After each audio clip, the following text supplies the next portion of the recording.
जी। सभी सादर नमस्कार। आज का जो विषय है वो प्रकृति कृषि को आम जनता द्वारा पुनः अपनाए जाने की कार्य योजना को लेकर, और उसमें कृषि विशेषज्ञ जो है उस पर चर्चा करेंगे। और दूसरा विषय है जिला, ब्लॉक, ग्राम, नगरीय बाढ़ अंगीकरण एडॉप्शन से संबंधित विषयों पर प्रश्नोत्तर। तो पहले मैं मतलब कृषि विशेषज्ञ के बारे में जानना चाहता हूँ कि हमारे मध्य श्रीमान ओमेंद्र सिंह जी हैं, कृषि विशेषज्ञ हैं। तो आचार्य कार्यकर विजय कार्यकर जी हैं, श्री जी हैं। तो मैं बारी बारी आपको बुला रहा हूँ। मैं श्रीमान ओमेंद्र सिंह से निवेदन करूंगा कि प्रकृति कृषि को आम जनता द्वारा पुनः अपनाए जाने के बारे में जो कार्य योजना है उसको लेकर के आप चर्चा करेंगे। श्रीमान ओमेंद्र सिंह जी। बलदेव जी, मुझे 2-3 मिनट का समय दे दीजिए। एक वक्ता पहले बुला लीजिए, फिर मैं I will be in the position to discuss. तो मैं अब आचार्य विजय कार्यकर जी से पहले निवेदन करूंगा। ब्रिगेडियर राजा राम जी को बुला लीजिए, ब्रिगेडियर साहब को। ब्रिगेडियर साहब से शुरू करिए। हाँ, ब्रिगेडियर जी साहब, आपका साहब आप स्वास्थ्य आइए। कैसा है अब? ब्रिगेडियर साहब, स्वास्थ्य कैसा है आपका?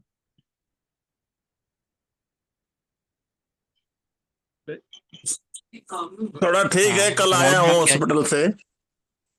धन्यवाद। अच्छा अच्छा अच्छा अच्छा। जी।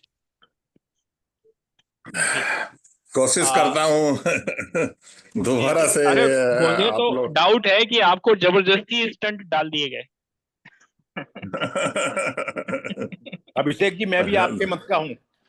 मैं भी आप ही के मतलब नहीं, से। नहीं, आजकल आजकल चलो ट्रेंड, बिल्कुल, आजकल ट्रेंड मैं भी ट्रेंड चल सपोर्ट रहा है कर रहा हूँ। जो।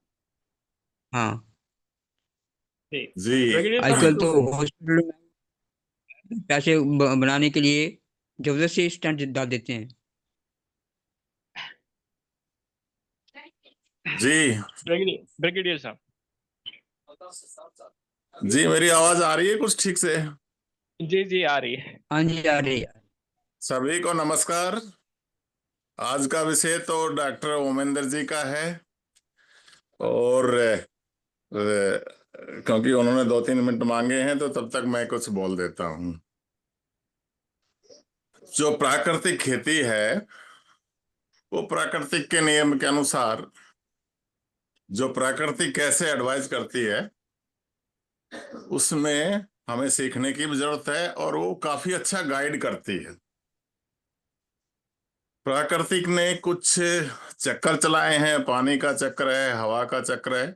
वो खेती से हम थोड़ा दूर रखते हुए एक चक्कर चलाया है, जो वेस्ट वेस्ट है, चाहे जानवर हो, चाहे प्लांट्स हो, चाहे कोई भी और माइक्रोब्स हो, उन वेस्ट का मैनेजमेंट धरती में दोबारा मिलना है। क्योंकि ये सब आप जानते ही हैं कि धरती से और पानी और सहारा लेके खेती होती है प्राकृतिक वे में। तो उसके लिए जो एक ये चक्र है वो प्रकृति ने बड़े अच्छे ही स्टाइल से बनाया है। उसने हमारे यूज के बाद जो जितने भी वेस्ट पदार्थ हैं या मृत्यु के बाद जो पदार्थ जीव से निकलते हैं, उनको दोबारा से उन्हीं 5 तत्वों का लीजिए, उसी में दोबारा से मिट्टी में मिलाना है। इसके लिए उसने प्रोसेस बनाई है कि जीव को इसने 3 भागों में बांटा है। एक प्लांट्स हैं जो कि प्रोड्यूसर हैं, ज्यादातर भोजन और चीज प्लांट्स पैदा करते हैं। एक एनिमल टाइप के हैं बड़े, वो कंज्यूमर हैं। वो इस रूप में भी कंज्यूम करते हैं कि प्लांट से सीधा भी, और दूसरे जानवर खाने के बाद उस जानवर का भी यूज करते, तो वो कंज्यूमर कह लीजिए। जो तीसरा है, जो जनरली हम बहुत कम जानते हैं, एग्रीकल्चर वाले तो जानते ही हैं, वो है डिकम्पोजर। कि जो आप जिसने लाइफ पूरा कर लिया उसको डिकम्पोज करके उसी में मिलाना है, ताकि उसी से दोबारा प्लांट्स और जो भी चीज पैदा हो सके। ये ज्यादातर माइक्रोब्स हैं। ये माइक्रोब्स अपना काम करते हैं, तो इसको प्रकृति ने और थोड़ा सा आसान बनाने के लिए इसको, जो प्लांट एनिमल टाइप हैं वो इन प्लांट्स को यूज करते हैं, और यूज करने से उसका जो वेस्ट पदार्थ निकलता है, इन एडिशन टू उसकी मृत्यु के बाद जो बनता है, वो वेस्ट पदार्थ लाइक गोबर है, वो में एक ताकत दी है कि वो भी पहले तो उसी को पौधे को जो खाने पीने के बाद उसी का गोबर बना दिया। अब ये गोबर में उसने और ताकत दी कि इसमें वो माइक्रोब्स के लिए ये फूड है, और वो कुछ माइक्रोब्स एरोबिक है, कुछ अनएरोबिक है, तो वो सब मिलके दोबारा से जो पृथ्वी को, धरती को चाहिए, नाइट्रोजन है, फास्फोरस है, उस तरह के पदार्थ बनाता रहता है। ये सिस्टम है, ये प्रकृति का सिस्टम है। लेकिन कई बार हम लोग इसमें दो तीन चीजें जो मेरी नजर में मैंने बहुत ध्यान से पढ़ी है, वो ये है कि ये जो माइक्रोब्स है, चाहे वो धरती में एरोबिक है और चाहे वो गोबर में एनारोबिक है, स्पेशली हमारे गाय गाय में ज्यादा अच्छी क्वालिटी के एनारोबिक होते हैं जो खाद बनाने में बहुत यूजफुल हैं। वो रीजनल बहुत इंपॉर्टेंस है। रीजनल का मतलब कि यहाँ जो गाय से गोबर निकलता है, वो जो माइक्रोब जो वो खाद बनेगा, वो यहाँ की मिट्टी के लिए ज्यादा अच्छा है। ये भी शायद ये प्रूवन है। लेकिन इसमें एक क्वालिटी ये है कि हमारी जो ग्रीड है वो ज्यादा हो गई है। अब हमें मान लो 100 क्विंटल चाहिए एक हेक्टेयर में गेहूं, तो उसकी रिक्वायरमेंट 300 किलो नाइट्रोजन है। अब 300 किलो नाइट्रोजन के लिए हमने जो खाद वाला ये इसमें 0.5%, 1.5% के करीब नाइट्रोजन बनेगी इस अच्छे खाद बनाने के बाद भी, तो उसको तो करीब 5,000 से ज्यादा किलो चाहिए। तो हम लोगों ने एक सिंथेटिक यूरिया वगैरह बना के और शॉर्टकट मारने की कोशिश कर ली और इसकी तरफ भूल गए। पर अभी वापस आने के लिए ओमेंद्र जी ज्यादा डिटेल में बताएंगे। हमें इसको स्लो स्लो रिप्लेस करना है, कि इस प्रोसेस को बढ़ाना है, और उस प्रोसेस को एकदम कम नहीं कर सकते वरना प्रोडक्शन कम हो जाएगा। तो उस प्रोसेस को कम करना है, उसी नेचुरल वे में आना है। मेरी नजर में तो ये प्राकृतिक खेती है, और इसको कैसे किया जाए आज की नजर में, ये आगे डिस्कस किया जा सकता है। धन्यवाद।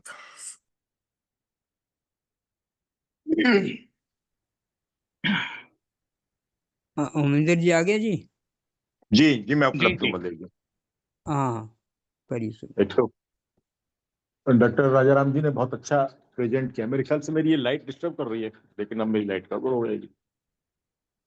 हाँ डॉक्टर साहब, और आप सभी की जानकारी के लिए मैं बीच में बता दूं, मैं अभी पिछले दिनों बरसाना में गया हूँ। वहाँ श्री माता गौशाला है जिसमें 65,000 से अधिक गाय हैं एट ए टाइम एक जगह पर। तो राजाराम जी, मैनेजमेंट देखना हो एक बार तो जरूर विजिट करिएगा और मुझे बताइएगा तो मैं भी आ जाऊंगा।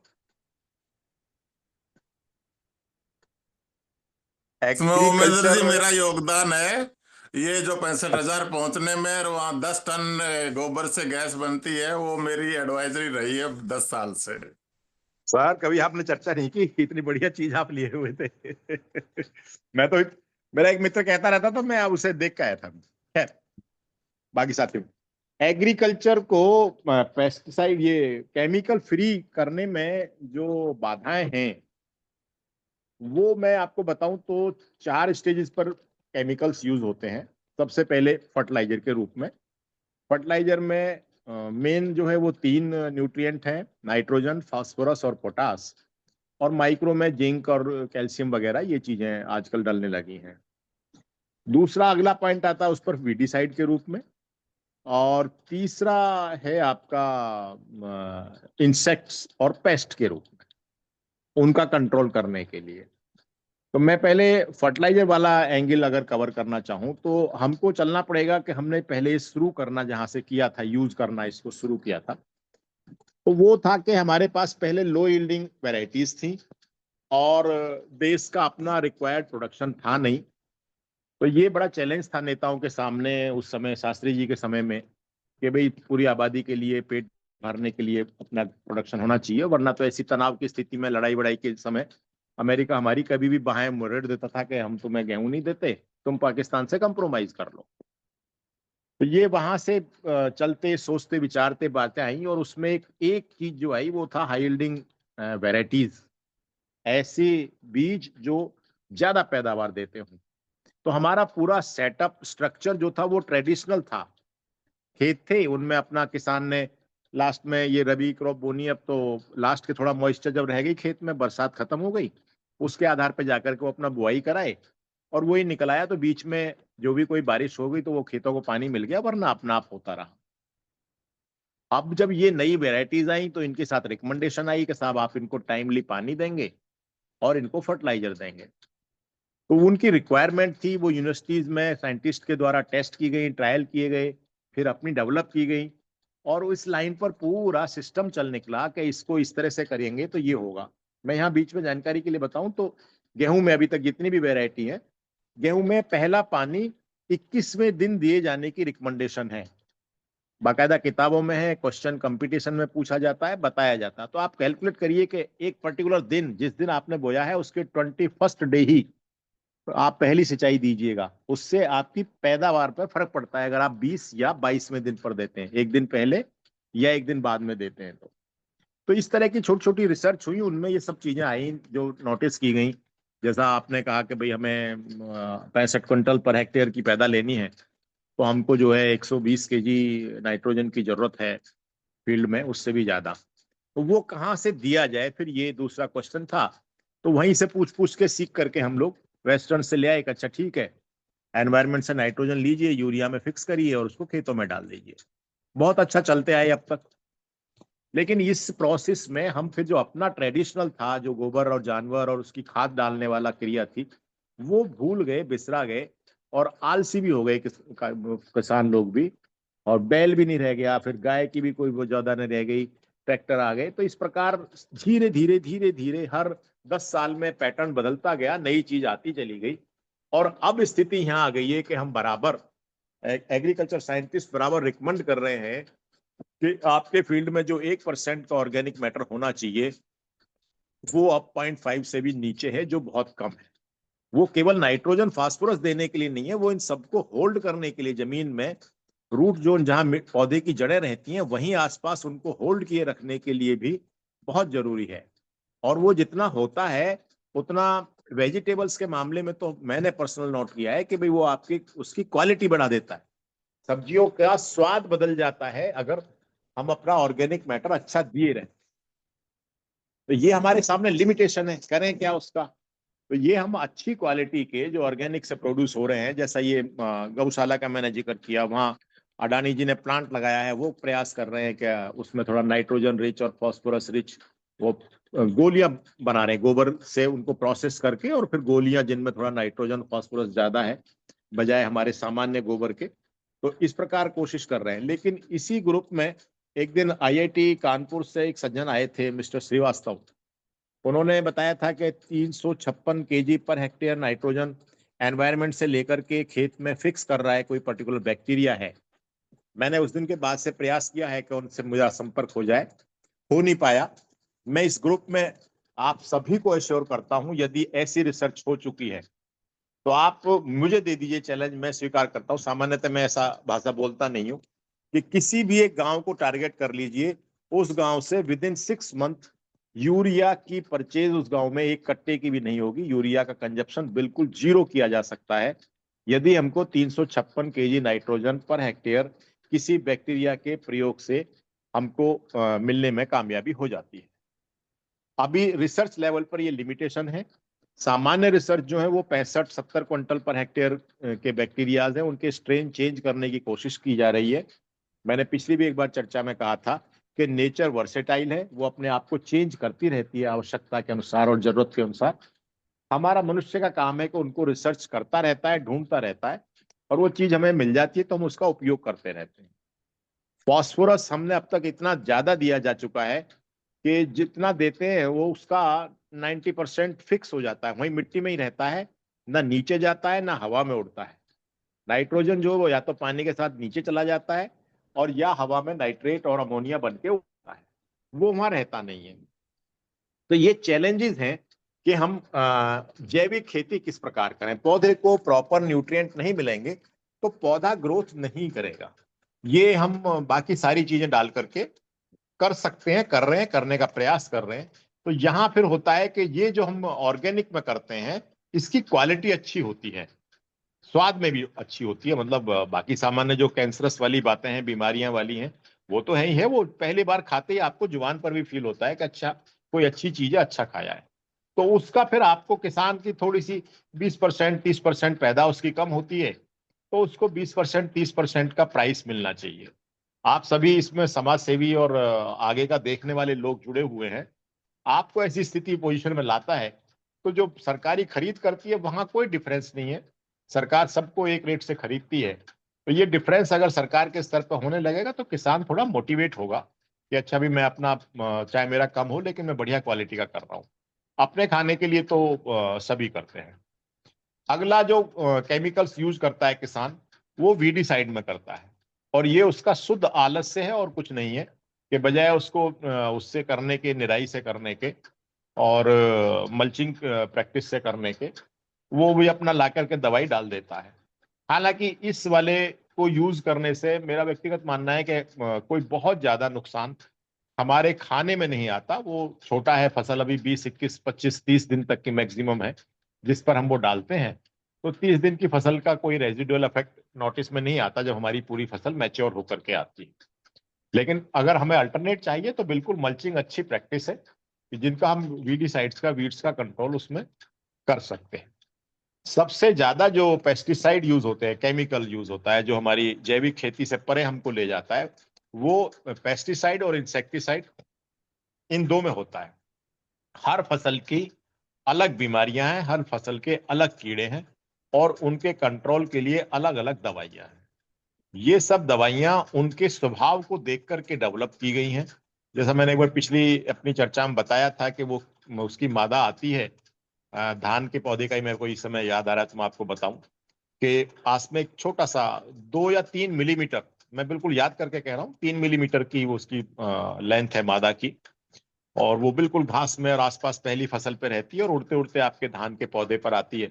जब आपने धान लगा दिया, उसके जिस दिन लगाया उसके 25-30 दिन बाद वो मजे से आती है। पत्ती के निचले वाले हिस्से पर 20-25 जो है अंडे दे करके और धीरे से वहां चिपका के छोड़ जाती है। और उसके अंडे देने के 7 घंटे से और 20 घंटे के अंतराल पर, ये एनवायरमेंट है टेम्परेचर और ह्यूमिडिटी के अनुसार, उसमें से बहुत छोटा सा कीड़ा, गिंडार जिसको आप सामान्य भाषा में कहेंगे, वो निकलता है, जो आंखों से देखना भी मुश्किल है। बस आपको एक स्पॉट जैसा मालूम पड़ता है। और वो पत्ती के नीचे नीचे रेंगता रेंगता तने तक आता है, और वहां उसके दांत इतने शार्प हैं कि वो छेद करके उसमें अंदर घुस जाता है, और अंदर जो सॉफ्ट पार्ट है उसके धान के पौधे का, अंदर जो सॉफ्ट है, उसको खा करके अपना काम चलाता है। तो यानी कि मादा ने अंडा दिया और 7 घंटे 8 घंटे 10 घंटे के अंदर वो अंदर चला गया। अब आप इस पर केमिकल के अलावा कोई भी चीज डालते रहिए, उस पर कोई असर नहीं पड़ने वाला है। जितने ये जैविक खेती के प्रैक्टिस हैं, मैं उनका विरोध नहीं कर रहा हूं, मैं व्यवहारिक बात कहना चाहता हूं कि आप या तो हर 7 घंटे पे कोई स्प्रे डालेंगे, नंबर 1। नंबर 2, वो स्प्रे पत्ती के निचले वाले हिस्से पर उस तक पहुंचना ही चाहिए, तो इसकी संभावना बहुत कम हो जाती है। और कीड़े का बिहेवियर, ये कीड़े का बिहेवियर स्टडी किया जा चुका है, रिसर्च हो गई है। तो एक चैलेंज ऐसा आता है। अब इसके लिए वैज्ञानिकों ने अपना केमिकल डेवलप किया कि ये डालिए साहब, अगर मादा अंदर घुस गई है तो भी काम करेगा। ये कैसे काम करता है? ये उसके सिस्टम में चला जाता है। अगर हमने पत्तियों पर छिड़का है तो पत्तियों से एब्जॉर्ब होता है, उसके तने का हिस्सा बनता है, और तने के उस सॉफ्ट टिश्यू तक उसका हिस्सा बनता है, और वहां जाके उस कीड़े को मार देता है। लेकिन ये इतना पॉइजनस है फिर कि अभी पहली स्प्रे पर तो कोई बात नहीं है, 25-30 दिन में हमने कर दिया। लेकिन अगर इसको हम 70-80 दिन वाले स्टेज पर स्प्रे करते हैं, चूंकि वो जो मादा थी, जो कीड़ा है, वो अपनी साइकिल चलाता रहता है। उसकी टोटल लाइफ जो है 21 से 24 दिन है। 24 दिन में वो मादा मर जाएगी, लेकिन तब तक वो कई बार अपने अंडे देगी और बच्चे बढ़ाएगी।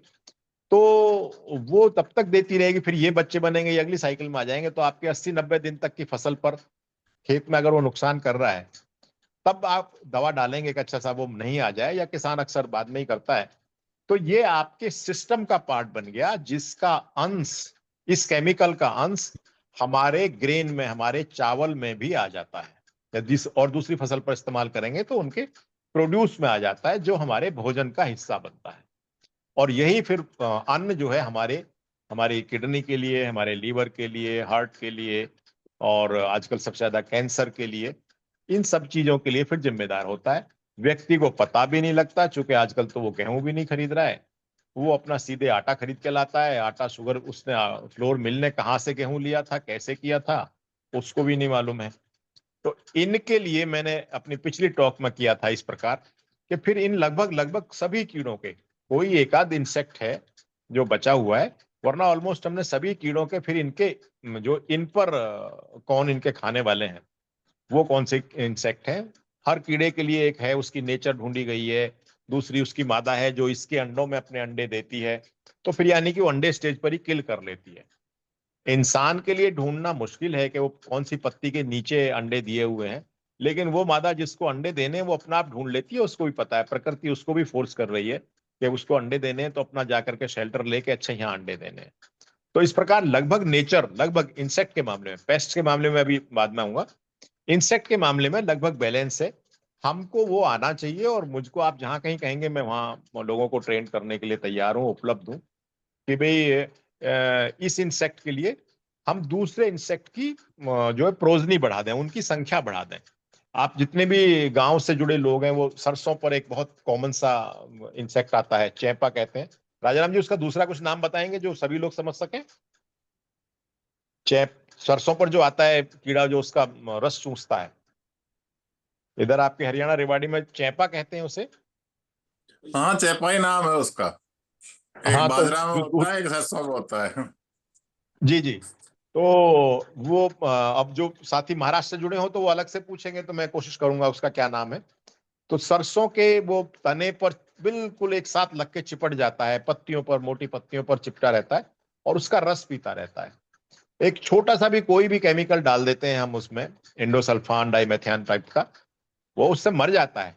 लेकिन एक कीड़ा है जिसको हम सेवन बर्ड बीटल कहते हैं, उसके शरीर पर ऊपर 7 छोटी छोटी बिंदियां हैं, फुंदकी हैं, वो उसको बड़े प्रेम से खाता है। तो उसको वो बड़े मतलब अब हमें वो सेवन बर्ड बीटल जो है, लेडी बर्ड बीटल की पॉपुलेशन बढ़ानी है, तो वो हमारा चेपे को ऑटोमेटिक कंट्रोल कर लेगी, कोई केमिकल नहीं डालना होगा। उसकी पॉपुलेशन बढ़ाने के लिए जो ऑब्जर्व किया गया है यूनिवर्सिटीज में, और व्यवहारिक मैंने अपनी सर्विस में जो प्रैक्टिकल किए हैं, कि कुछ नहीं, आप ये जो मट्ठा होती है घर में, चाय छाछ, इसको डाइल्यूट करके और अच्छे से छान के कपड़े से, और इसको स्प्रे कर दीजिए, तो वो लेडी बर्ड बीटल की पॉपुलेशन धीरे धीरे विद इन ए वीक बढ़ जाती है, और वो चेपे को बिल्कुल एराडिकेट कर देगी, और आइंदा उसकी पॉपुलेशन को बढ़ने नहीं देगी। तो इस प्रकार ये जो छोटे छोटे उपाय हैं जो हमें केमिकल्स यूज करने के लिए रोकते हैं या हमें दूसरा अल्टरनेट सुझाते हैं, तो उनसे हम काफी मदद ले सकते हैं। बहुत सारे इंसेक्ट हैं जिनके मादा की जो महक है उसके कैप्सूल तैयार किए गए हैं, और आपको अपने फील्ड में ले जा करके वो लगाने हैं। और वो एक ऐसा गोल सा चीज एपरेटस है, और उसमें वो कैप्सूल अंदर रख देते हैं। इंसेक्ट जाके बता दीजिए मुझे ये वाले इंसेक्ट की दिक्कत है, खीरे के खेत में वो छेद कर देता है हमारे उसको, फ्रूट को, टमाटर वाले में छेद कर जाता है, बैंगन वाले में छेद कर जाता है, आप ये लगा दीजिए। तो जो मेल है वो मादा की महक समझ करके उस एपरेटस में ऐसे घुस जाता है, जैसे वो चूहा आता है, आ तो सकता है, जा नहीं सकता, तो फिर वो उसमें अंदर आता रहता है, बाहर नहीं निकल पाता। तो एक ही दिन में आपको सैकड़ों इंसेक्ट उसी एक एपरेटस में अंदर मिलते हैं, जो सारे के सारे मेल होते हैं। तो जब हमने किसी भी प्रोजनी के, किसी इंसेक्ट के खेत के मेल ट्रैप कर लिए, तो फीमेल की प्रोजनी अपना आप वो अंदर बढ़ाना बंद हो जाएगी, कम हो जाएगी, और हम बिना किसी केमिकल के भी यूज कर पाएंगे। अवेयरनेस थोड़ा सा कम है, लोगों को कोशिश की जा रही है तो कि भाई आप दूसरे अल्टरनेट यूज कर लें, वो ज्यादा कारगर भी है, ऐसी बात नहीं है कि कारगर ना हो, लेकिन किसान भी यूज हो गया। यूरिया के बाद फॉलो अप में केमिकल्स यूज करना किसान भी का भी हो गया है। और हाँ, हम भी दोषी हैं, पढ़ाई के दौरान हमने भी याद है कि अंगूर में भी 5 स्प्रे करिए और सेब में भी 5 स्प्रे करिए, बीमारी आए या नहीं आए करते जाइए।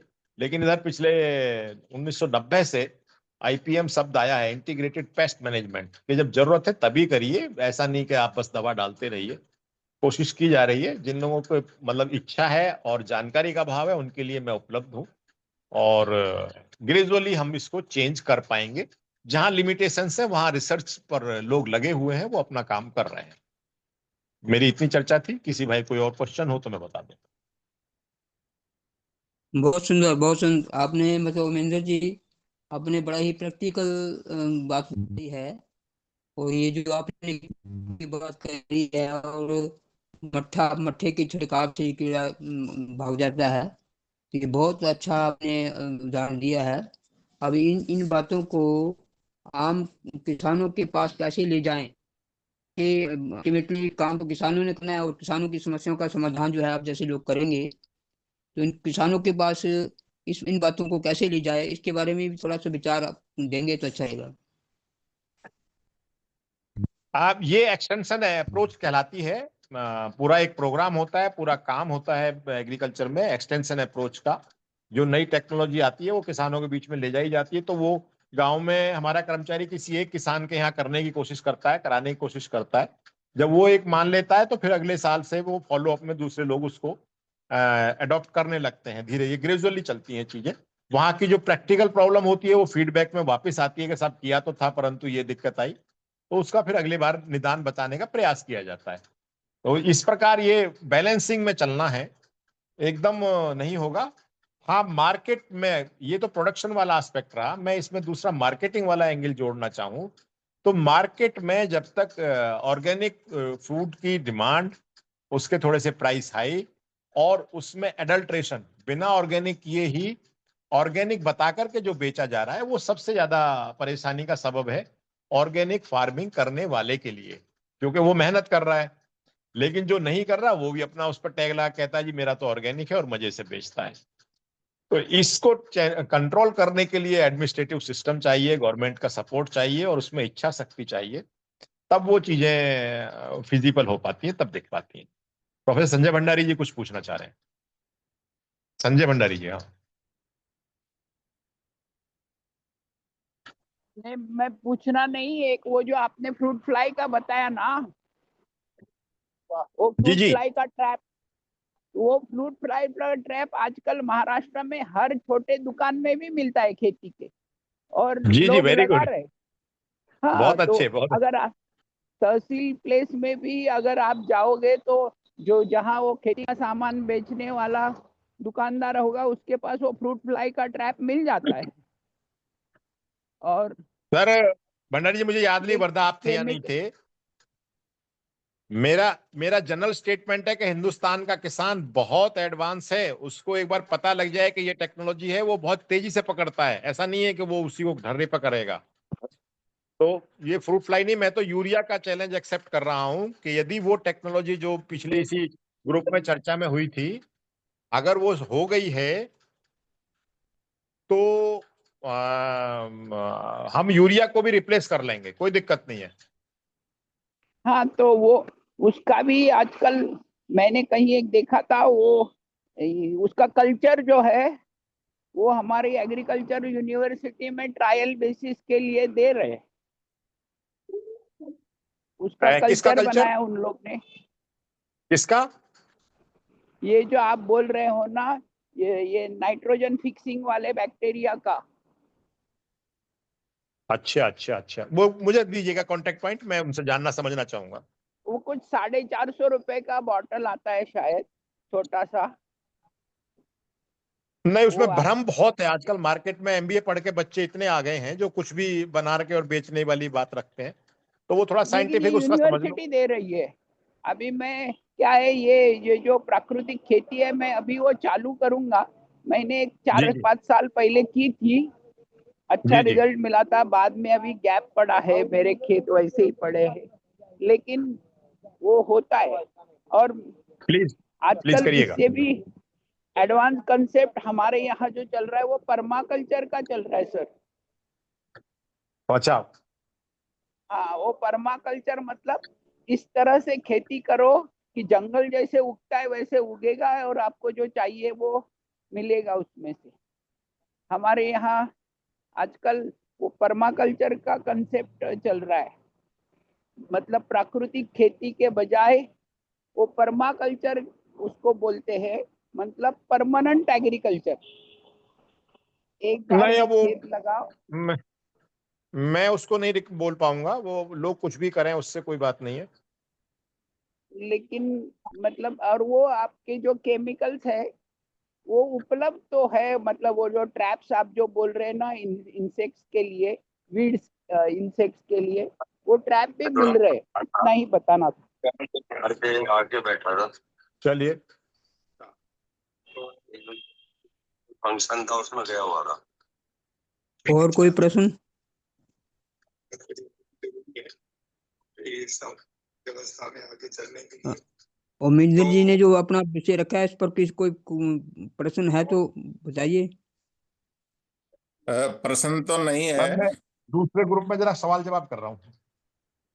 प्रश्न तो नहीं है, लेकिन जो उमेदर जी ने बड़ी अच्छी बात बताई है, और इसको हम जो आपने क्वेश्चन पूछा है और आज का जो टॉपिक भी है कि हम इसका कैसे प्रोत्साहन करें और इसको आम किसानों में जो भी ये तरीका है उससे कैसे धीरे धीरे इसको बढ़ावा दे, ताकि आज 10 लोग जुड़े, कल 15 जुड़े और इसको आगे बढ़ाएं। तो ये एक प्रैक्टिकल कैसे किया जाए उसके बारे में जो आम बात तो बताई है, पर इसमें हमने केवल ये एक सोच नहीं रखना है कि ये तो यूरिया है और ये केवल उससे करना है, लेकिन हमने इनका जो मेन क्रॉप है कैसे हम इंटर करें। जैसे किसी के पास 10 एकड़ खेती है तो वो जरूर सब्जियों में इनमें 2 एकड़ 1 एकड़ का शुरुआत करे, और बाकी अपने गेहूं वगैरह जो है वो दूसरों से भी करे। तो आप इसको जनरली हम लोगों में ये आ जाता है कि भाई एकदम क्यों ना चेंज कर दें, अगर ये रासायनिक गलत है तो हम क्यों ना एक वो अभी प्रैक्टिकल, और हम जो बात करें वो शायद पूरे देश की बात करें। सब टाइप के किसान है, कुछ एक साथ भी कर सकते हैं, लेकिन इसको प्रैक्टिकल कैसे जाएं इस पे थोड़ा विचार करना पड़ेगा। दूसरा इसमें सब तरह का ये बातें आती है कि सबसे इम्पोर्टेंट चीज इसमें गाय का गोबर है। गाय का गोबर है, लेकिन वो हम जनरली भूल जाते हैं कि गाय का गोबर को तैयार करने में भी उसको कुछ चाहिए, और जहरीली खाना खाने से तो गाय का गोबर भी बैक्टीरिया वाला नहीं होगा, वो आगे काम कम करेगा। तो उमेंद्र जी ने बताया कि हमें ह्यूमिडिटी भी बनानी है, और गाय के गोबर 1 किलो गाय का गोबर करीब करीब 9 किलो पानी होल्ड कर लेता है काफी लंबे टाइम तक। तो उसका प्रयोग कैसे करें, तो हम गाय का या और जानवर का स्पेशली जो खाद बनाएं और मैन्योर बनाएं उसमें उसका प्रयोग करें। गाय के गोबर का मैं प्रैक्टिकली आपको जो आजकल लेटेस्ट चल रहा है कि गाय के गोबर से गैस बनाए, गैस में उसकी जो गैस जो खराब होती है वो भी निकल जाएगी, और जो सैलरी बचेगी वो उसका बहुत आगे अच्छा बढ़ेगा। और साथ साथ में केवल क्योंकि गाय के बैक्टीरिया में माइक्रोब ज्यादा करोड़ों में होते हैं और वो बहुत यूजफुल हैं, तो बाकी पत्ते वत्ते जो कुछ है, जैसे हमारे गांव में पहले पुराना सिस्टम था, एक खड्डा सा खोद के और उसमें पत्ते वत्ते डाल के गोबर डाल के ऊपर से थोड़ा ढक के या पानी छिड़कते थे, तो वो प्रोसेस में तैयार हो जाएगा। और उसी तरह की प्रोसेस आजकल क्योंकि गैस आ गई है जहाँ उपयोग हो सके, तो उस गैस को तो निकालने हम क्योंकि वो एनवायरनमेंट के लिए भी खराब है, और जो सैलरी बच गई उसको फिर इसमें यूज करें। और जो इन्होंने बताया वो बहुत अच्छी बात है। माता श्री गौशाला है बरसाना में, मैं तो 10-15 साल से उनको जानता हूँ, बाबा रमेश जी हैं। वो पहले तो अच्छा गाय का ये जो गोबर बनाया, कैल्शियम भी बनाया, अब वो एक कुछ ड्रॉप ऐसे गोल बना रहे, कई जगह बना रहे हैं, लेकिन वो उसमें इतनी स्ट्रेंथ नहीं है इसकी नाइट्रोजन की या इसकी, उसको हम किस क्वांटिटी में कैसे आगे डालें, पर प्रैक्टिस स्टार्ट हो सकती है। तो हमें शुरुआत करनी चाहिए कि जिसके पास 1 एकड़ है या जो अपनी सब्जी अपनी जिसको बगीची कहते हैं, बगीची में तो कम से कम उसका यूज खत्म करके और हम धीरे धीरे आगे बढ़ें, क्योंकि एकदम आगे बढ़ेगा तो हम बिल्कुल एक गरीब किसान का बिल्कुल नहीं चाहेंगे कि उसको इनकम कम हो। तो इस स्टेप खुशी बाय की स्टेप मुझे आगे छोड़नी है मीटिंग। राजा जी मुझे कुछ अर्जेंसी है तो मैं मीटिंग छोड़ना चाहूंगा। कोई पॉइंट रह गया हो तो अर्जेंट में कर लूँ, नहीं तो फिर नहीं, कुछ नहीं, धन्यवाद।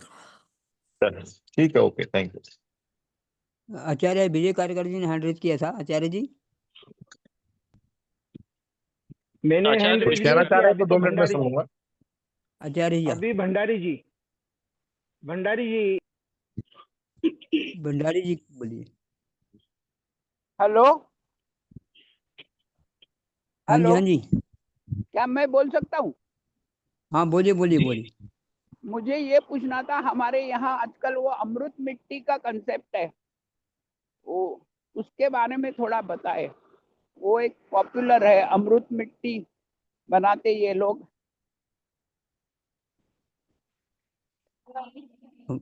अच्छा, अमृत वो मिट्टी के बारे में पानी में कुछ मतलब डॉक्टर राजाराम यादव जी बोलेंगे आप कुछ, क्योंकि ओमेंद्र जी तो आउट हो गए। वो अमृत मिट्टी बनाते हैं, उसमें वो पानी में गुड़ वगैरह ऐसा कुछ मिलाते हैं, और एक मैं कोई तो बताता भी। हूँ। हाँ, मैं कोशिश करता हूँ संजय जी, मैं कोशिश करता हूँ। अमृत मिट्टी ये है कि एक किस्म का वो जो कंसंट्रेट करते हैं माइक्रोब्स को, और वो माइक्रोब्स में धीरे धीरे फिर वो आगे पदार्थ देते हैं। उसमें कई जगह हम कुछ गोबर और कुछ मिट्टी का ही अच्छी, जिसमें हुमस ज्यादा रुकता है, जैसे कांच वगैरह होती है कि वो पानी रिटेंशन ज्यादा हो, तो उस तरह की मिट्टी का प्रयोग करते हैं। पर जिसका आप अमृत अमृत अमृता ये बनाते हैं गोबर का, हम क्या करते हैं कि किसी भी गोबर का, वैसे गाय का ज्यादा प्रेफरेंस है। गाय के गोबर का गोबर में से कुछ बैक्टीरिया निकालते हैं जो ये बताने में यूजफुल हैं, नाइट्रोजन बनाना फलाना बनाना ये है। और उसका मटेरियल, क्योंकि गोबर में जब तक वो गोबर लाइफ है तो उसमें से ही वो जीवाणु अपना भोजन लेते हैं। लेकिन आपने लंबा चलाना है तो उसमें हम कुछ सब्सटेंस डालते हैं, उस बैक्टीरिया का भोजन। वो भोजन में गुड़ भी है, भोजन में बेसन भी है, कई चीजें, वेस्ट फूड भी हो सकता है। तो उसको भोजन तैयार करते हैं, फिर वो बैक्टीरिया जो इस ड्रम में डाल देते हैं, और उस ड्रम में उस बैक्टीरिया की ग्रो होती है, तो उसमें खाद की क्वांटिटी अच्छी बनती है। और एक और मैं बात बता दूं, जितने भी रूमिनेंट्स हैं, जो पेट में बैक्टीरिया है, वो एनारोबिक है, वो बिना ऑक्सीजन के होते हैं। तो ये भी जो आपने जार भर लिया है या ड्रम भर लिया है 200 लीटर पानी का, और उसमें ये सब सब्सटेंस डाल लिया, ये एनारोबिक है।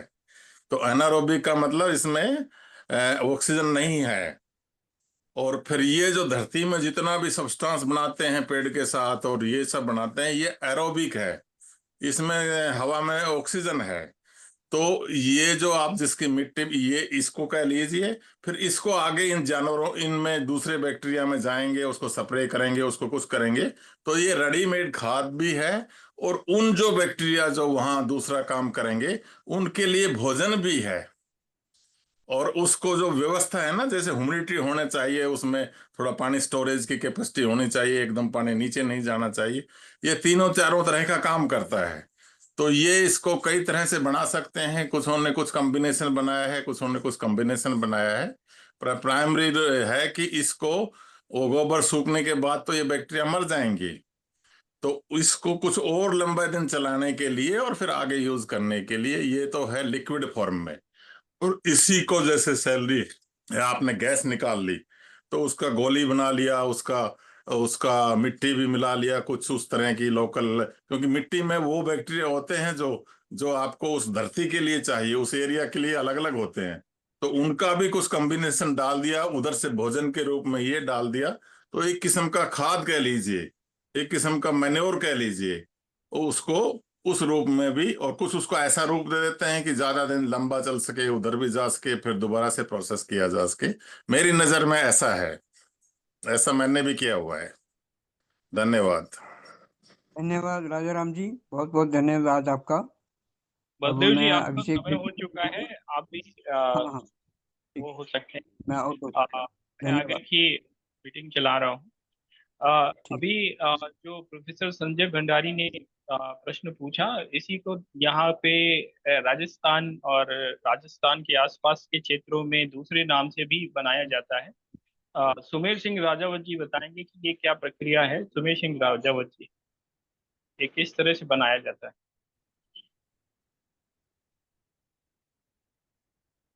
सुमेर सिंह जी।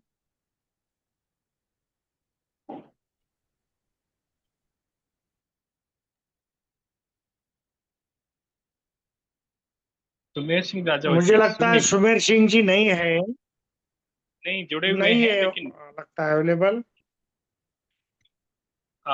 जुड़े हुए हैं लेकिन वो शायद मेरा कहना है ये जो अमृत मिट्टी है ये ज्यादा इसकी शुरुआत हरदा में हुई और ये हरदा में बनता है ज्यादा।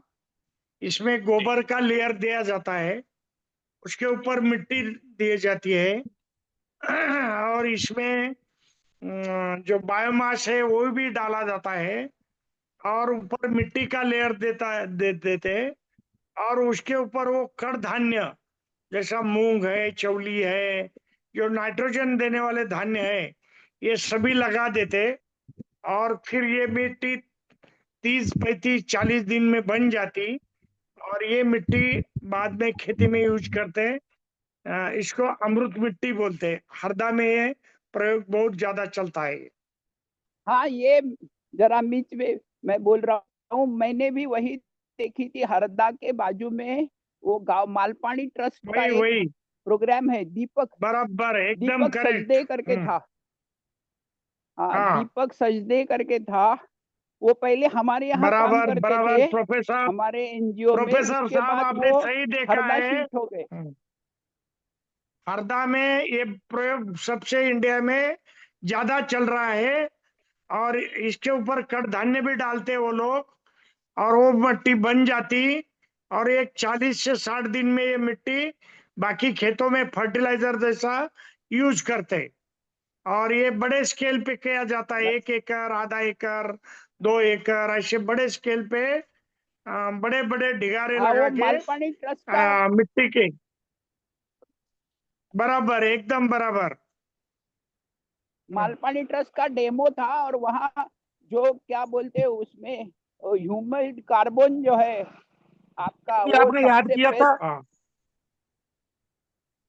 बराबर बराबर। बराबर वही। अभिषेक जी, हाँ, सुमेर हाँ सिंह जी आपने सुन रहे हैं। इसमें शायद अभी वो ओंकार जी दीपक राय ज्वाइन सजदे हुए नहीं हुए रहते। ओंकार जी राय, जी जी, संजय ओंकार जी भंडारी राय। जी अपन बात करेंगे वो हरदा में बहुत है। हाँ आपने इसमें एमपी से ओंकार जी राय ज्वाइन हुए हैं। इनका काम जी पूरा देश भर मिट्टी के ऊपर है, अलग अलग टाइप की मिट्टी। हाँ जी तो जी मैं इनको थोड़ा ओंकार राय जी को इनवाइट करता हूँ। ओंकार राय, जी जी, आदरणीय ओंकार राय जी, ओंकार जी आपका राय स्वागत है। आपका स्वागत है। सुन रहे हैं ओंकार राय जी? स्पीकर ऑन करो। हाँ जी, मुझे जरा, हाँ जी हाँ जी, नमस्ते जी। एक नमस्ते जी। नमस्ते, लगेगा जरा मुझे पहुंच। बोलिए बोलिए। नमस्कार जी। मिट्टी हाँ, के एक बारे में कुछ सेकंड बताइए। लगेगा जरा। अमृत,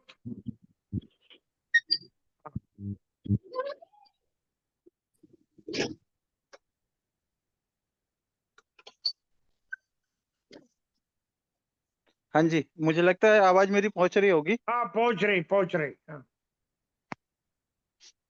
हेलो हाँ जी। पहुंच रही आवाज, बोलिए। मिट्टी के बारे में बोलिए, देश की मिट्टी।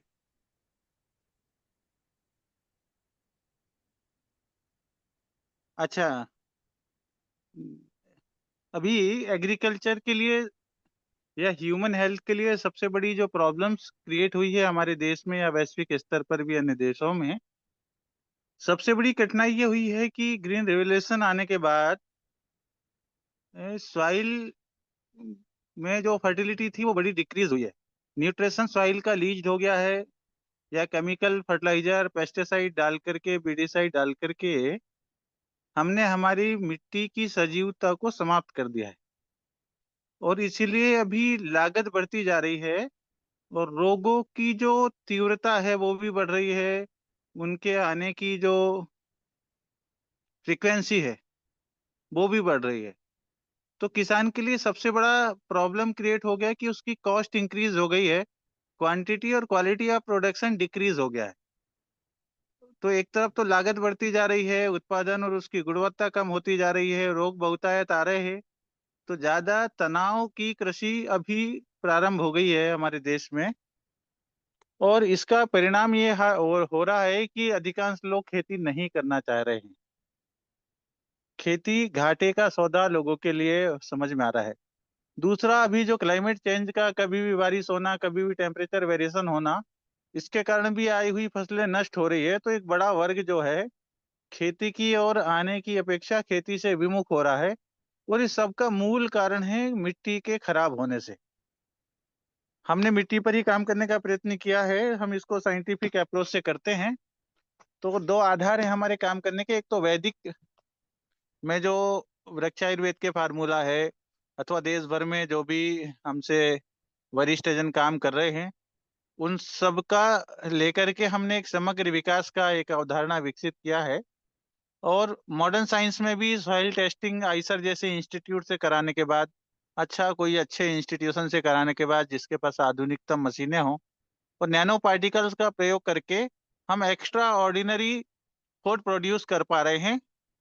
तो वैदिक आधार पर इसे कहें तो पंचतत्व पूर्ण फूड, पंचमहाभूत फूड, पंचमहाभूत कृषि, आध्यात्मिक कृषि, स्पिरिचुअल फार्मिंग, कोई भी नाम दे सकते हैं, जैविक, नेचुरल। और दूसरा, उसमें कंप्लीट माइक्रो न्यूट्रिशनल वैल्यू हो, जिसको खाने से हमारे परिवार का हेल्थ बजट कम हो, हमारी वास्तविक आयु तो बढ़ती रहे लेकिन हमारे शरीर की आयु रुक जाए। ऐसा फूड हमको प्रोड्यूस करना है जिसका हमको वर्तमान फसल से 10 गुना से अधिक रेट मिल सके। पहली बात तो ये ध्यान रखना है। और हमारा देश के साथ साथ विदेशों में भी वो डंका बज सके हमारे उत्पादन का, इसके लिए काम करना है। तो सबसे प्रमुख काम हमें मिट्टी में ही करना है। तो एक तरफ तो हमने नैनो पार्टिकल्स और जो मॉडर्न प्रोडक्ट्स हैं उन पर काम किया है, एनपीओपी सर्टिफाइड ऑर्गेनिक प्रोडक्ट्स हैं उन पर काम किया है। दूसरी तरफ हमने वैदिक रीति से मिट्टी के सुधार के लिए जो भी मिट्टी के मूलभूत खनिज तत्व है, उनकी पूर्ति हम मिट्टियों से ही करते हैं। एंजाइम्स इसमें एक हमने लिया हुआ है, पंचगव्य लिया हुआ है, माइक्रोबियल एक्टिविटीज के लिए जो भी हमको बैक्टीरिया, माइक्रोब्स अवेलेबल होते हैं वो लिया हुआ है देश भर से। साथ ही हमने इसमें मंत्रों का, गंध चिकित्सा का, समय आधारित रागों का प्रयोग किया है फसलों के लिए। प्रार्थना और नक्षत्र के आधार पर हम बीज लगाते हैं। और सीड ट्रीटमेंट में हम नैनो पार्टिकल गोल्ड जैसे महत्वपूर्ण तत्वों का प्रयोग करते हैं। इस तरीके से हमने ऑर्गेनिक फार्मिंग को सहज बना लिया है, और केमिकल से ज्यादा प्रोडक्शन आ रहा है, और जो तनाव रहित कृषि हो रही है वो हम कर पा रहे हैं। मुझे लगता है शॉर्ट में इतना इंट्रोडक्शन पर्याप्त है। किसी को कोई क्वेश्चन है तो पूछ सकते हैं। जो हमने किया वो सब कर सकते हैं। जी, धन्यवाद ओंकार जी। आप जी, अपना बहुत नंबर धन्यवाद। बता दीजिए। और हाँ ये जी, मैं क्योंकि चैट ये बॉक्स में शॉर्ट डालता हूँ। आया है, तो विस्तार में सभी लोग सुनना चाहेंगे तो किसी दिन आमंत्रित करेंगे आपको। अगले हाँ जी। सोमवार को अगर आपको उचित लगता है तो इसी विषय पे आ, आप वक्तव्य दीजिए, इसको एक विषय के तौर पे सबके सामने रखा जाए। हाँ जी। मिट्टी, तो नंबर आपने डाल दिया है, सभी लोग ओंकार जी का नंबर नोट कर लीजिए। और अगले सोमवार का अगर आप हाँ कहते हैं तो अगले सोमवार का स्लॉट मैं बुक कर देता हूँ आपका। सभी को ठीक है, एक बार हम जी मैं संपर्क कर लूंगा। इस समय कहाँ पर हैं एक बार चेक कर लेंगे। हाँ, ये सैटरडे संडे जरा क्लियर कर लेंगे। मैं प्रयास करूंगा सम्मिलित होने का पूर्ण रूप से। जी जी, क्योंकि हमारा जो मंडे को एग्रीकल्चर पे ही कार्यक्रम होता है, और हाँ जी। लोग वो करेंगे। तो किसी साथी का कोई प्रश्न है तो ओंकार जी से प्रश्न कर सकता है। मैं आगे की चर्चा के लिए आचार्य विजय कार्यकर जी को आमंत्रित करूंगा। विषय जो हमारा है कि प्राकृतिक कृषि की तरफ लोगों को कैसे लाया जाए, और ये जो कैंसर के और जो स्वास्थ्य संबंधित इतनी एक महामारी सी आने वाली है या आ चुकी है, तो प्राकृतिक कृषि का को फिर से समाज में लाके इसको, इस महामारी को किस तरह से रोका जा सकता है। तो आचार्य विजय कार्यकर जी आए और इस चर्चा को आगे बढ़ाएं। आचार्य विजय कार्य। और इसमें श्री जी को पहले ले लिया जाए। श्री जी पहले आप आए। श्री जी। श्री जी का अनुभव तो अभी तक यही बता रहा है, किसी भी गांव में सस्टेन करने के लिए एक जगह स्थिर होके खुद खेती करके 2-4 साल दिखाने के बाद अगल बगल के जो किसान होते हैं वो प्रभावित होके जुड़ना शुरू कर देते हैं। लेकिन ओवरनाइट कोई नहीं है कि हम जाके गांव में कोई लेक्चरबाजी करें या उनको कहें कि सब लोग एग्रीकल्चर नेचुरल करना शुरू कर दो। खुद करने से अनुभव होता है। और ये सब चीज जैसे अमृत मट्टी बनाना या बहुत अलग अलग किस्म के हैं, अलग अलग विद्वान, सुभाष पालेकर जी का सिस्टम कुछ अलग है, ताराचंद बेल जी का सिस्टम कुछ अलग है, चौरसिया जी का सिस्टम अलग है। बहुत सारे लोग हैं जो अलग अलग काम कर रहे हैं। मेन एम सबका यही है कि हम केमिकल और पेस्टिसाइड से कैसे कम करें।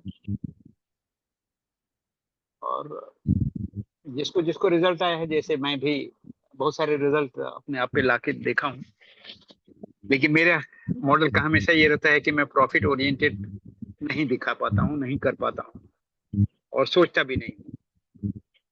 लेकिन हेल्थ ओरिएंटेड कि जो लोग वो खाते हैं, नाम भी हम लोग जैसे कभी अमृत मट्टी को तो अमृत आहार कह देते हैं, टेस्ट उसका अलग होता है। नॉर्मल अनहेल्दी चीजें उसमें नहीं होती हैं, खुशबू उनकी नेचुरल होनी शुरू हो जाती है। 2-3 साल लगता है। अगर वही सीड जो गांव में हो रहा है उसी को लेके भी मैं शुरू करता हूँ तो 2-3 साल में एक नेचुरल खुशबू आनी शुरू हो जाती है। ये बहुत सारी चीजें की हुई है, लेकिन अगर हम चाहते हैं कि गांव को प्रभावित करें, किसानों को प्रभावित करें, तो सस्टेन वहां रह के 1-2 साल खेती करके तब जाके कुछ लोगों पे असर पड़ता है। Thank you. जी आचार्य विजय कार्यकर जी। एक विनती और है, राजाराम जी कुछ और बोलना चाहते हैं।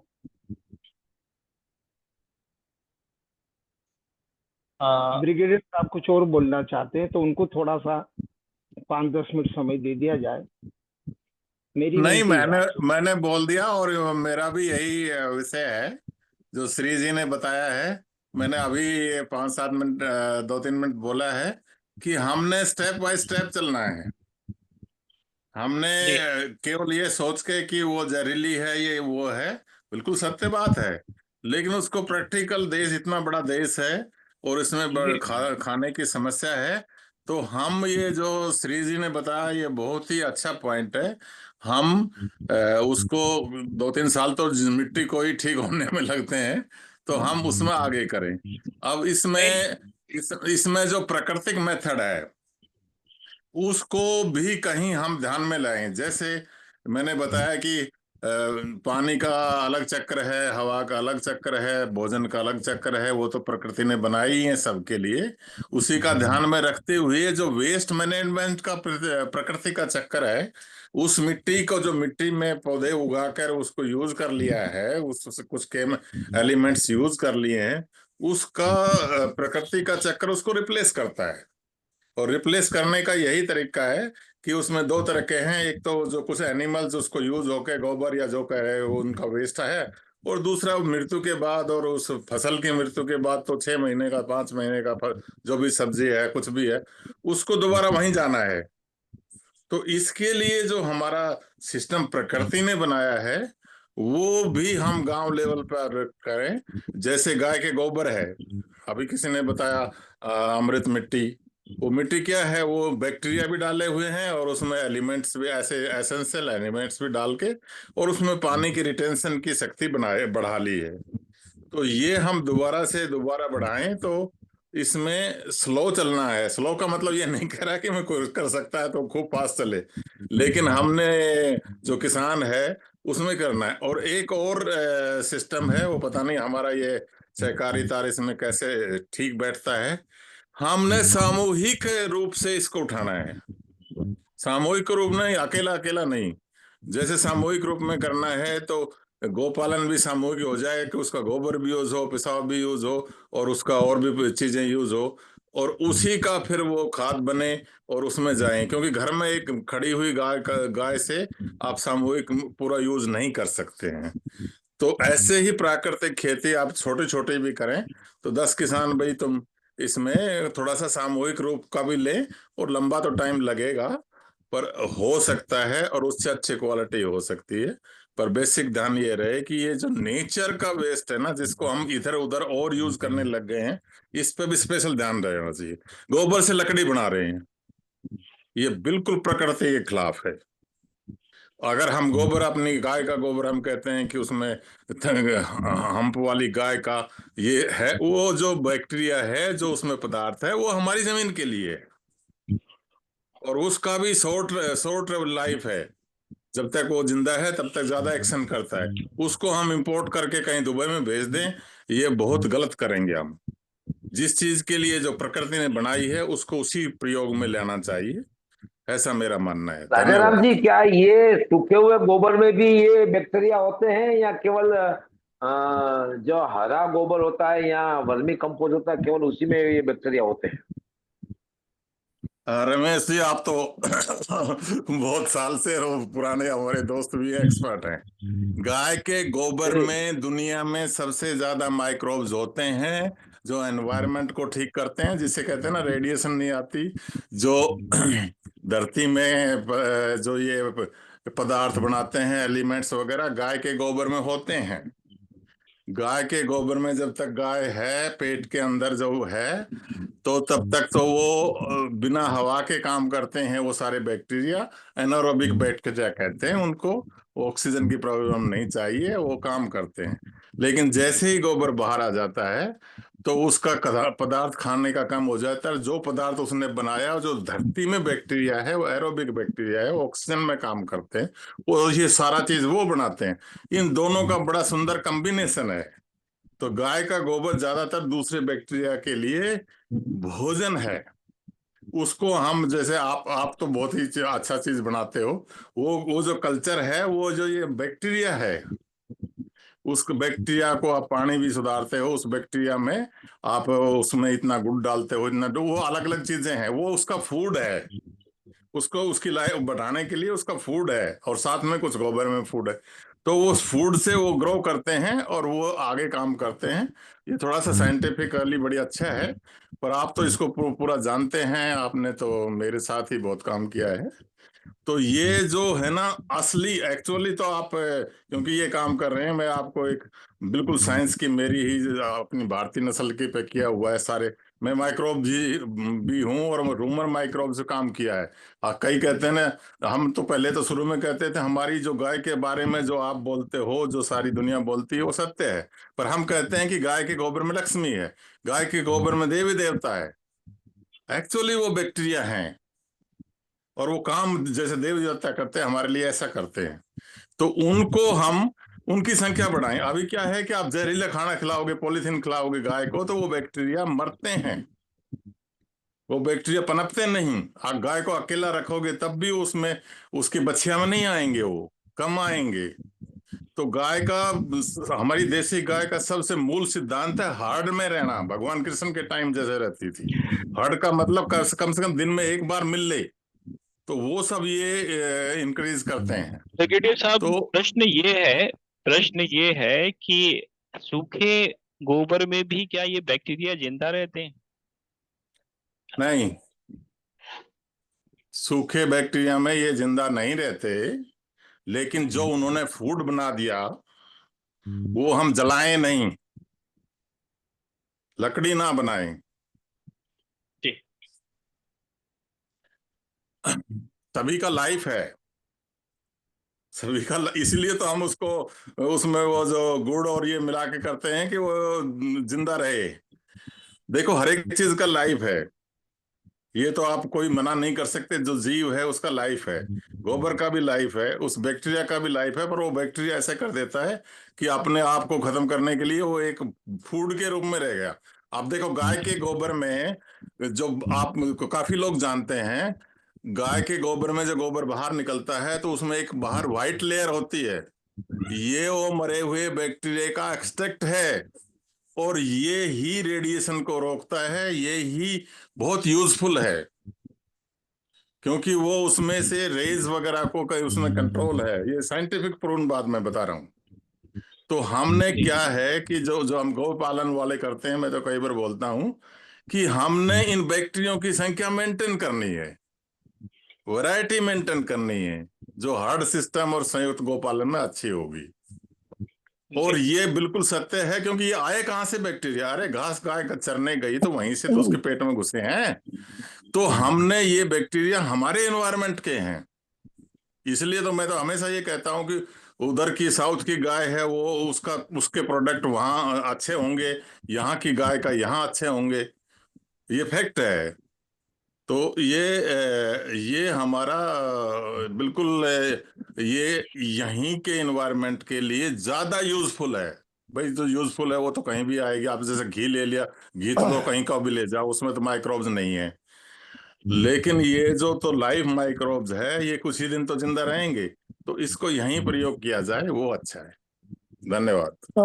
नमस्कार ब्रिगेडियर साहब, एक पूछना था सर, ये जो बैक्टीरिया होते हैं इनको हम जी लेबोरेटरी में कल्चर नहीं कर सकते सर? 100% करते हैं। गोपाल सुपारिया जी 29 वैरायटी के बैक्टीरिया है, वो ग्रो करके ही तो आपको बांटता है। अच्छा करते हैं, अच्छा। लेबोरेटरी में लेकिन करते। सर यदि उसमें हम कल्चर करते हैं तो उसकी सेल्फ लाइफ हो तो मर नहीं जाएंगे? तो उनको सेल्फ लाइफ उनकी कैसे बढ़ सकती हाँ है? मर जाएंगे ना, फीड नहीं दोगे तो और एनवायरनमेंट नहीं दोगे तो। आप तो माइक्रो वाले हो, उनमें मुझे भी उनका तो जो मीडिया नहीं दोगे या उनका एनवायरनमेंट नहीं दोगे तो मरेंगे साहब। हाँ। वो कुछ दिन ही जिंदा रहते हैं ना, वो अपना काम कर जाए बस, फिर आगे बढ़े। तो उनके अलावा भी सर कोई गवर्नमेंट में कोई कल्चर कर रहा है सर इसको? नहीं नहीं, कल्चर तो ये सारी स्टडी हुई हुई है। नहीं जो सर, रोमन इनको है ना, मतलब इनका मल्टीप्लिकेशन जो है लेबोरेटरी में कोई कहीं पे सर कोई प्रॉपर करते हैं सर? सर मैं आपको एक बात बताऊं, यस गाय सर। का गोबर बाहर आया, हाँ जी। उसमें सारे तो नहीं मरते, कुछ फिर दूसरी हाँ जी। प्रोसेस के लिए घास को खाना बनाने के लिए रह जाते हैं, कुछ उसमें हाँ जी। जिंदा भी आते होंगे। हाँ जी। ये जो गाय का गोबर गोबर बाहर आया, हाँ जी। इसको इस प्रोसेस को, जो एनारोबिक फर्मेंटेशन है, हाँ इसको जी। आप एक बोतल में डाल के, जैसे दारू बनाते हैं कि उसमें बाहर से कोई ना आए, ये आए और कुछ हाँ मटेरियल जी। और डाल दे, तो आपको हाँ। 3 महीने बाद जो बोतल बनेगी वो 1000 रुपए में मिल रही है। वो हाईली कंसंट्रेट खाद है। अच्छा जी। वो पूरा पूरा फर्मेंट हो गया ना, जो गाय ने हाँ गोबर जी। हाँ जी फेंक दिया तो फॉर्मेट। वो पूरा फर्मेंट नहीं है। अब हाँ वो भी जी। हाँ पूरा जी। फर्मेंट हो गया और वो हाँ पूरे जी जो बैक्टीरिया है वो आगे हो गए। ये तो बहुत कॉमन है सर, बिल्कुल ठीक है सर। बहुत सी कंपनियां बनाती है। और ये तो मेरा अपना भी काम है। ये जो अच्छा जी। कितने हैं क्या है, बहुत वैरायटी है। हम तो 33 करोड़ देवी देवता बोलते हैं, लेकिन ये बहुत हम्म। वैरायटी है और उनकी संख्या बहुत ज्यादा है, करोड़ों में है पर ग्राम। अच्छा आप जी। धरती में ही भी है करोड़ों में। जो जो धरती में माइक्रोब्स हैं जो ये खाद बनाते हैं, उनकी भी एक एक ग्राम में बहुत ज्यादा संख्या है। ये सर तो आप उसमें बहुत उसमें अच्छा। एक मुंबई में है यूपीएल करके, उसके हाँ, रंजीत श्रॉफ करके वो हैं मालिक उसके यूपीएल के। तो वो जो जी सॉइल के बैक्टीरिया हैं उनको कल्चर जी करके उनको वो हाइबरनेट कर देते हैं, और जब जैसे ही जमीन में डालेंगे वो मल्टीप्लाई हो जाएंगे। हाँ, बिल्कुल आप सही कह रहे हो। हाँ जी। ये ज्यादा रोल बैक्टीरिया का है साहब, हाँ जी। हाँ चाहे जी। किसी तरह से ले लो। और आप ठीक। तो इसमें मैं तो आपको बताने भी अच्छा नहीं समझता। आप तो माइक्रोबायोलॉजी के हमारे ही बॉस हैं। लेकिन अरे मेरे नहीं को सर, थोड़ा सा ऐसा ये नहीं। जो गाय के पेट में बैक्टीरिया में ज्यादा इंटरेस्ट था, तो मैंने इसको हाँ जी। हाँ काफी जी। ऑन ग्राउंड काफी एक्शन किया। एक्चुअली और मैं, मैं तो आपको ये भी बता दूं, भैंस में हाँ जी, कितने हैं, अंग्रेजी गाय में कितने जब तो मैं हैं। सर मेन कारण उसकी वेटनरी माइक्रोबायोलॉजी अलग है सर। अलग ही ब्रांच है वो वेटनरी माइक्रोबायोलॉजी। चलो कोई बात नहीं, धन्यवाद। धन्यवाद ब्रिगेडियर साहब, धन्यवाद देवती। सुमेर सिंह जी, आपने हैंड रेज किया था, कुछ कहना चाह रहे थे, आपको उस समय हम बुला रहे थे। मैं तो ये कहना चाह रहा था साहब ये सारी पद्धतियां इंडिया में विभिन्न पद्धति है, चाहे सुभाष पालेकर साहब की पद्धति हो, चाहे ताराचंद जी बेल जी की पद्धति हो, चाहे कोटा वालों की पद्धति हो। सबकी पद्धतियां हर क्षेत्र में परफेक्ट कोई नहीं है, किस हर क्षेत्र की अपनी अपनी आवश्यकता है। जब तक अनुरूप उसके नहीं होगा, वहाँ का पीएच क्या है, वहाँ का कार्बन लेवल क्या है, तो वेरियस चीजें हैं। जब तक अलग अलग क्षेत्र की अलग अलग आवश्यकता है। सुभाष पालेकर साहब का जीवामृत अगर स्प्रे किया जाए तो यूरिया की 5% पर वो 3% और 1.5% 2% बताते हैं, 5% पर अगर प्रयोग किया जाए तो कार्बन की काफी मात्रा में पूर्ति करते हैं। उनका सजीव जल, उनका जीवामृत लगभग लगभग एक सी चीज है, सिर्फ उन्होंने उसमें दही डाल दिया, वो बेसन और वो डाल रहे हैं। तो सिस्टम काफी एक है, लेकिन हम लोग जो पहले के किसान थे उतना शारीरिक मेहनत नहीं कर पाते। स्प्रे के बजाय जब तक है ना सब्स्टिट्यूट सॉलिड के रूप में, विकल्प के रूप में, यूरिया का विकल्प के रूप में अपन सॉलिड कोई आइटम फेंकने वाला नहीं देंगे, जब तक काफी बड़ा रिवोल्यूशन होने की संभावना है मेरे हिसाब से बहुत कम है। प्रैक्टिकल एस्पेक्ट में किसान वो मेहनत नहीं करना चाहता। न है ना लेबर गांव में मिलती है, नरेगा में आपके यहाँ अगर कोई लेबर आ रही है, उसको नरेगा का वर्क चालू हो गया तो आपके यहाँ से छोड़ के चला जाएगा। एक फैक्टर नहीं है जिसकी वजह से किसान खेती करना नहीं चाहता, वेरियस फैक्टर है। मेरा तो यही निवेदन था। सुमेर सिंह जी बहुत अच्छी बात बताई, यही मैं बता रहा हूँ 15 मिनट से कि आप अपनी गाय को वहां खेत के अंदर वो ज्यादा यूजफुल होगी उसका खाद, और वो ये कि वो बनी बनाई वहां से ले आए वो कम यूजफुल होगा। इसका रीजन ये आप है बिल्कुल कि सही जहां करूंगा। जहां वो पौधा होना है उसको तैयार करना है।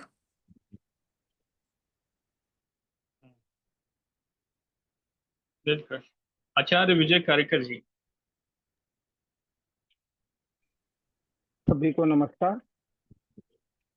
विषय से भटक के चले हैं आज हम सब। बैक्टीरिया डेवलप हो उस जाएगा, आप किसान बिल्कुल सही को। फरमा रहे हैं। पर जी आज की बोलिए। परिस्थितियों में जो आवश्यकता है ना साहब, उस हिसाब से चेंज करके ही खेती किया जाना होगा। कहीं से भी आपको इस तरह का सिस्टम डेवलप करना होगा, जैसे ऑटो कार नहीं आ रही, इस तरह के सिस्टम होंगे तो ही खेती हो पाएगी। जी जी। सुमेर सिंह जी, विजय जी को सुनते हैं।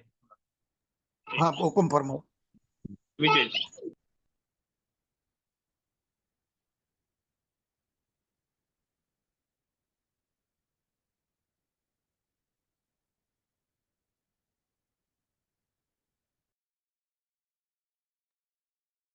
आवाज नहीं आ रही। अभी आवाज आएगी, बोलूंगा तभी आएगी। मैं सुन रहा हूं आज बड़े ध्यान से कि विषय जो था उस पे कोई भी कुछ भी नहीं बोले। सिर्फ बैक्टीरिया, गाय, गोबर, गोमूत्र, गुड़, अमका ढिमका, ये था वो था, ये नहीं था वो। आप कुछ भी कर ले, यदि बीज प्रॉपर नहीं लगाया, उसकी सुरक्षा सही नहीं की और समय पे उसको जल नहीं दिया, तो आप कौन सा भी बैक्टीरिया डालते रहे, आपकी फसल नहीं होगी।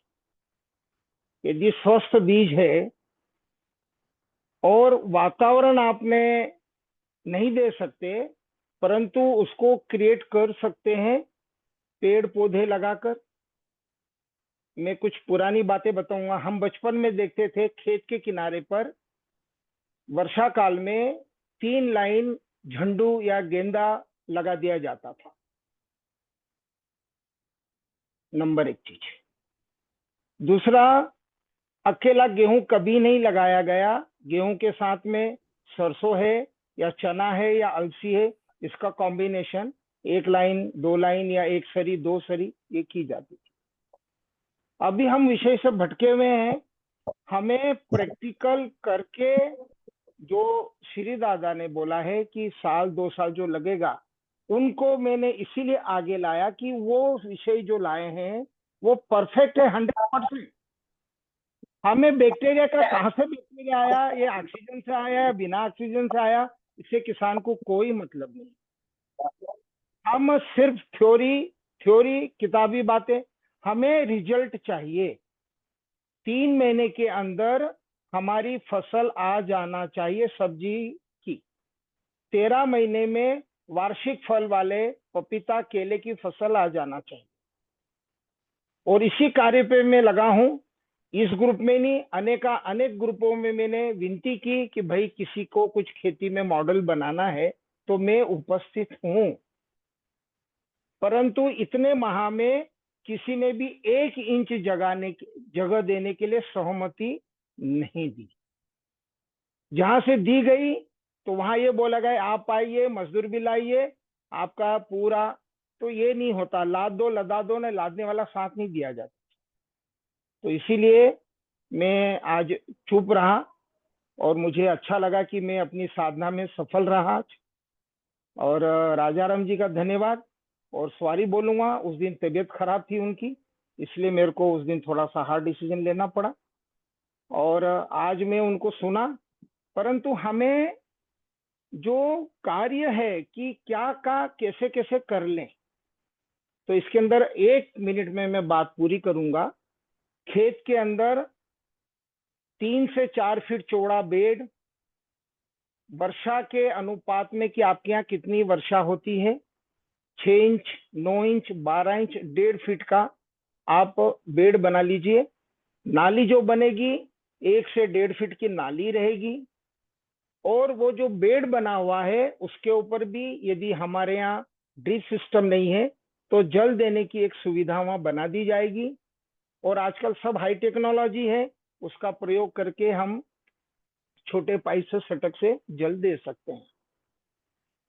दूसरा बिंदु इसके अंदर आता है कि बार बार हकई जुताई की आवश्यकता नहीं।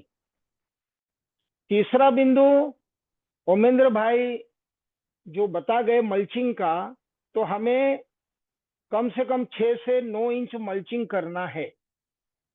अब हमने पेड़ किनारे पे लगाए ही नहीं तो मल्चिंग कहां से लाएंगे, तो हमें मल्चिंग चाहिए। तो मेरी जो विजय कृषि खेती है उसके कुछ मॉडल बन गए हैं और दिसंबर में वो सामने रिजल्ट्स आ जाएंगे और वहीं पे उनको विजिट कराऊंगा कि भाई ये विजिट करके देख लीजिए। और अभी भी समय है, क्योंकि मेरे को वहां जाके बैठना नहीं है कि बीज डाला है तो वो कब उगेगा, कब पत्ती आएगी, पत्ती आ गई तो कब उसमें कली, कब फूल। तो हमें एक कार्य योजना करना है। बस 1 मिनट बचा है, किसी का कुछ बोलना है? अभिषेक दादा को मैंने टाइम डाल दिया, 9:30 बजे मुझे जाना है, तो इसलिए बहुत बहुत धन्यवाद सभी का। और मैं अब प्रस्तुत हूँ, मुझे आप कहीं भी कभी भी बुला सकते हैं।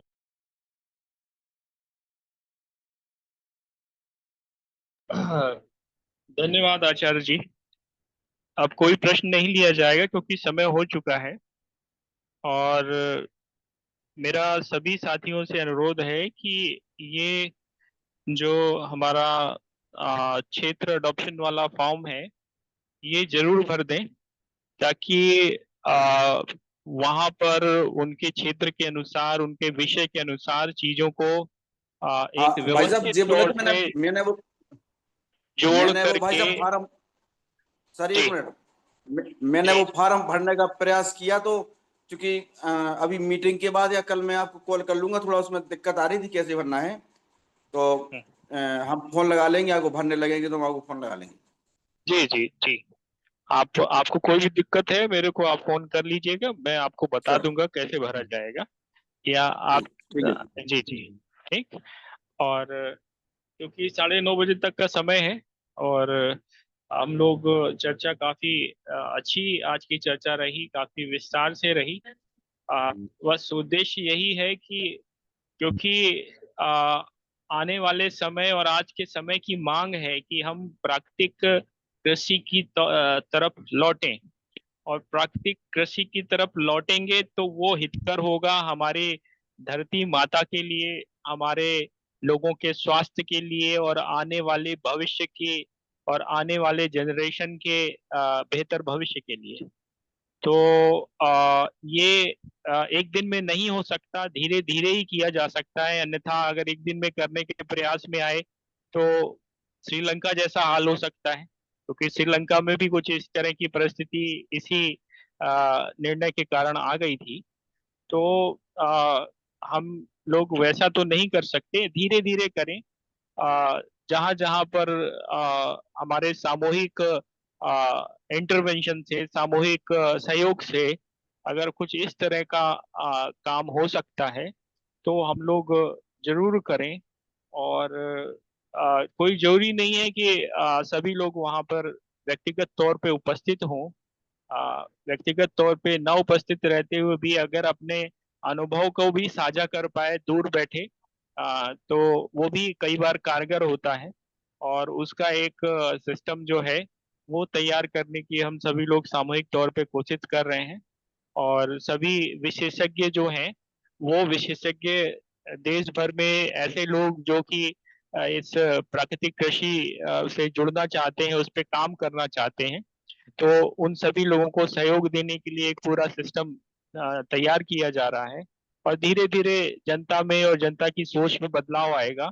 आज भी एक हिंदुस्तान टाइम्स का आर्टिकल आया जिसमें बताया गया कि गुड़गांव में रहने वाले करोड़पति लोग अब गांव में खेती करने के लिए आगे आ रहे हैं। तो ये धीरे धीरे समाज के सोच में बदलाव आ रहा है और उसी का हमें एक लाभ उठाना है। और इस बदलते परिवेश में, बदलते समाज में हम लोग भी समाज के सहयोगी बन के उसको मदद करें और चीजों को बेहतर करने में सामूहिक योगदान करें। बस इतना ही प्रयास हमारा जो है समाज को और देश को बदलने में बहुत महत्वपूर्ण भूमिका निभाएगा।